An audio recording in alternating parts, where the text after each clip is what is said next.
Hey guys, आज हुआ है हमारा राजस्थान जुडिशरी 2021 का प्रिलिमिनरी एग्जामिनेशन। तो हम देखेंगे लॉसिफाइड पे इस पेपर का एनालिसिस।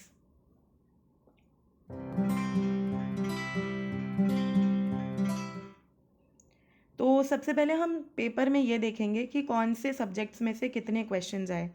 तो हमने पहले ही अपने पहले के वीडियो में बताया था कि जो मेजर सब्जेक्ट्स हैं उनमें से 8 या 10 सवाल आने की उम्मीद होती है। तो उस मेजर सब्जेक्ट्स में हमने कहा था कि CPC, constitution, evidence, CrPC, IPC से 8 से 10 क्वेश्चन आते हैं। ये प्रिडिक्शन थोड़ा सा पेपर में चेंज हुआ है। क्योंकि पेपर थोड़ा बैलेंस था, मेजर और माइनर सब्जेक्ट्स को इक्वल वेटेज दिया गया। Sorry about my throat. तो सीपीसी में 5 क्वेश्चंस आए, सीआरपीसी में 8 क्वेश्चंस आए। एक क्वेश्चन इसमें केस लॉ बेस्ड था।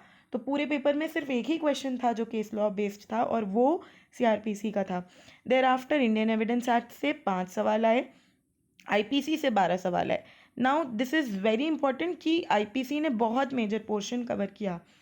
इसमें हमने देखा कि कुछ अनकन्वेंशनल जगहों से भी सवाल पूछे गए हैं जो नॉर्मली पूछे नहीं जाते।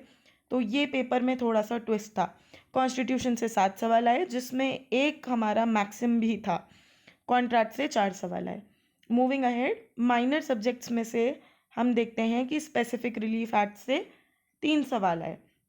थोड़े कंसेप्चुअल सवाल थे, नोट करके बहुत सवाल थे। तो यहाँ पे रीडिंग बहुत इंपॉर्टेंट हो जाती है कि आपने क्वेश्चंस को रीड कितना अच्छे से किया है। ट्रांसफर ऑफ प्रॉपर्टी से 2 सवाल आए, लिमिटेशन एक्ट से 4 सवाल आए। इसमें शेड्यूल से भी एक सवाल किया गया। तो अगर आपने इंपॉर्टेंट आर्टिकल्स देख रखे हैं तो हेल्प मिली होगी। नेगोशिएबल इंस्ट्रूमेंट एक्ट में से 3 सवाल आए जिसमें कोई भी केस लॉ नहीं था। उसके अलावा मूविंग अहेड, जो अनकन्वेंशनल सब्जेक्ट्स हैं यानी जो राजस्थान जुडिशरी में एक्सक्लूसिवली आते हैं उनके सवाल अब की थोड़े ज़्यादा थे। जैसे राजस्थान रेंट कंट्रोल से 4 सवाल आए, इंटरप्रिटेशन ऑफ स्टैच्यूट से 1 सवाल, पॉक्सो एक्ट से 3 सवाल, डोमेस्टिक वायलेंस एक्ट से 2 सवाल, प्रोबेशन ऑफ ऑफेंडर्स एक्ट से 2 सवाल, जेजे एक्ट से 3 सवाल, indecent representation of women act से 1 सवाल और सेक्सुअल हरासमेंट वाले एक्ट से 1 सवाल आया। अब हमने पहले भी प्रिडिक्ट किया था अपने वीडियो में कि हम मान के चलते हैं कि ये जो अनकन्वेंशनल सब्जेक्ट्स हैं इनसे हम 1 से 2 सवाल एक्सपेक्ट करेंगे, जो कि मेजरली हुआ है, एक्सेप्ट लोकल लॉ जिससे 4 सवाल आए हैं। मूविंग अहेड, हम देखेंगे कि कैसा पेपर का टाइप था। तो पेपर थोड़ा सा अनकन्वेंशनल था। बाकी कुछ सवाल काफ़ी इजी भी थे, कुछ सवाल बहुत टेक्निकल थे जिनमें चाहिए थी कंसेप्चुअल अंडरस्टैंडिंग। पेपर काफ़ी डेफिनेशन बेस्ड था। आईपीसी में अगेन अनकन्वेंशनल एरियाज से सवाल पूछे गए। केस लॉ बेस्ड क्वेश्चंस बहुत कम रहे पेपर में, सिर्फ एक क्वेश्चन आया। इंडेक्स बेस्ड क्वेश्चंस भी कम रहे। और हिंदी और इंग्लिश जो बहुत इंपॉर्टेंट फैक्टर है, क्योंकि उससे 30 क्वेश्चंस आते हैं, ये एरिया थोड़ा एवरेज रहा। इस एरिया में कुछ भी अनएक्सपेक्टेड नहीं हुआ। तो हिंदी और इंग्लिश ईजियर साइड पे था।